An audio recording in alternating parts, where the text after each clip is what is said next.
Obviously, we got together a little bit earlier than we had originally planned. We've had some developments in the case. We have identified a suspect. I think you all have his name and the descriptive information about him, including the vehicle that he's driving.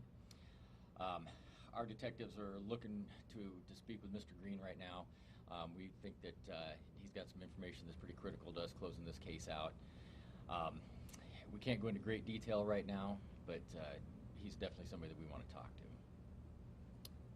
I'll let you ask your questions, probably be the best way to go here. Do you have any previous record? Not that I'm aware of.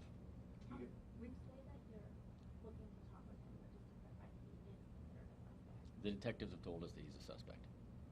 I just received some information about a disturbing YouTube video that he is believed to have posted. Do you know anything about this? I've heard the same thing. I haven't seen it. What led you to him?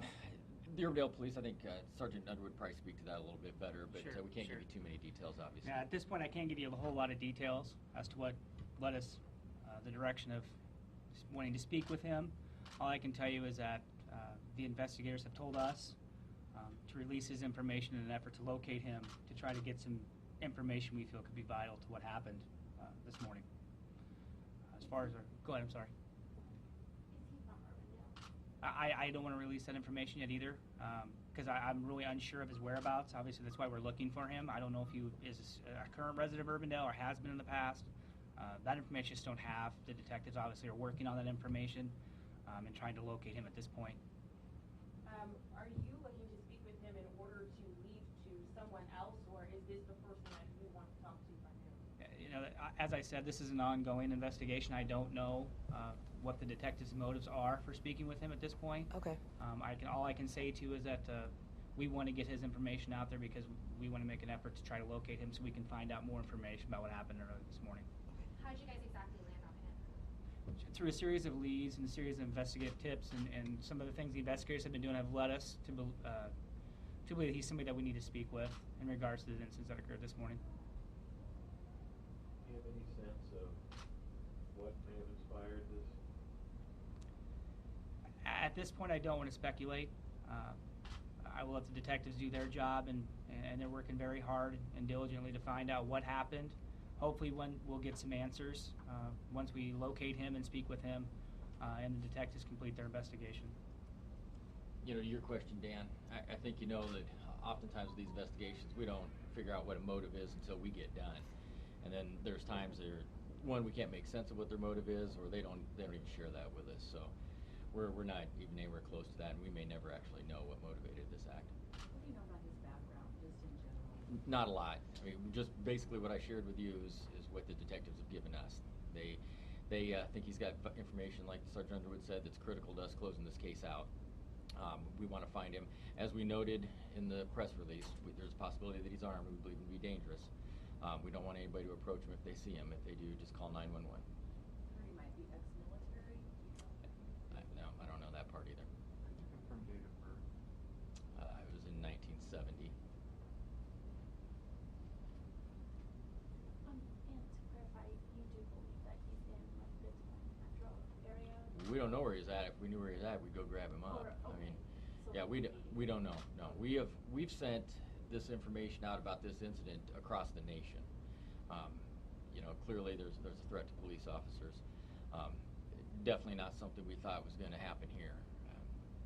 You know, so we've shared this with everybody that we can share it with. And we're asking the public to remain vigilant and to obviously call 911 or the information we've provided you guys to provide to the public to assist us in trying to locate him so we can hopefully answer some more of these questions you guys have asked us. Can you go through again what each department is doing out of the ordinary to protect officers today, to ensure their safety? I think the only step that we've taken that's different from our day-to-day business is that we've partnered our officers up. Obviously, you know, there's safety in numbers.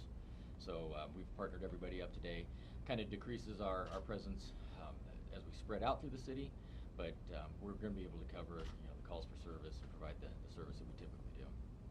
And then the law enforcement community is very tight-knit. We have a lot of agencies assisting us as well, providing more enforcement support in our community. not only for our officers, but for our citizens, just to make everybody feel safe, including the officers at this time. For those of us that missed that press conference this morning, can you go through what happened this morning, the timeline, the scenario, please? Sure. It was just after 1 o'clock this morning. The Urbandale, well, it's Westcom is the dispatch center that provides communication services for the Urbandale Police Department. They received calls on shots being fired in the area of 70th and Aurora. The first officers that arrived in that area found a police officer in a vehicle, his patrol car, that he'd been shot. He was dead. Naturally, we called in all of our resources to help the Urbandale Police out. We had officers just saturate the area, looking to see if we could figure out what happened or who might be involved.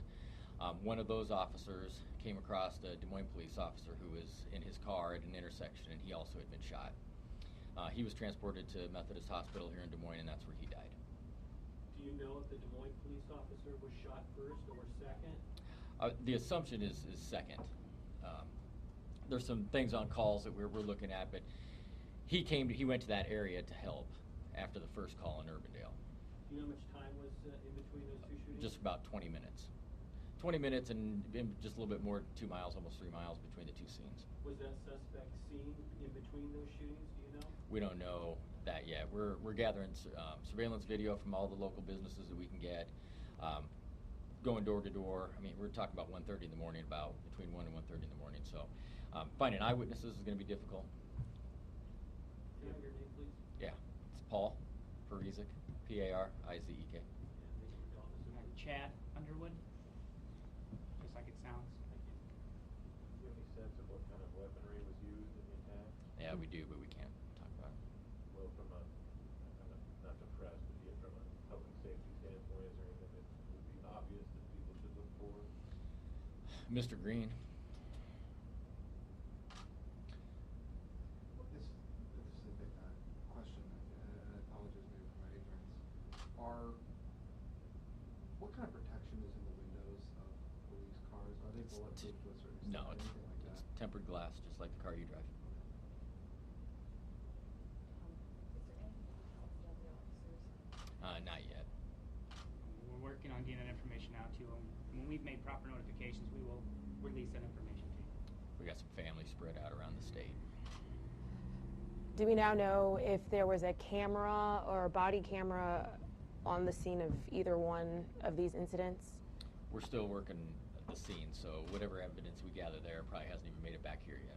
Okay. I don't think anybody who is not a police officer can quite understand what you're going through right now. What are you feeling right now, especially when the third loss with Des Moines Police Department this year?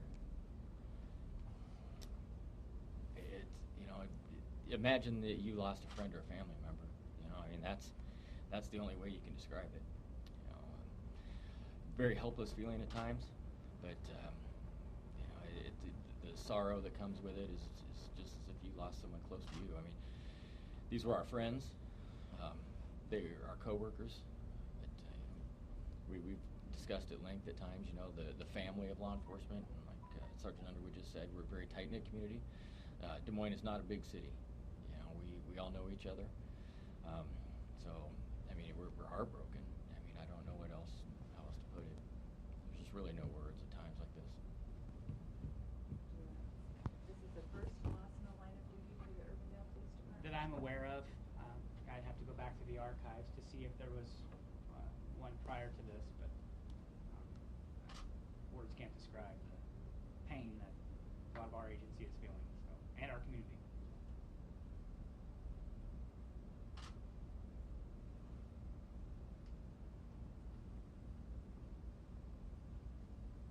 Anybody got anything else? Do you know when you have another update? Well, we originally shot for 10 o'clock. We might be a little closer to lunch hour. What works best with you guys in your broadcast at noon? I mean, whatever input you got, let me know. 7-11. Do you want to go? Does 11 work?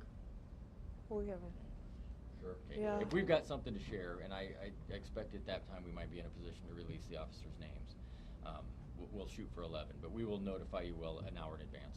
Does that work? Thank you. Yep, thank you.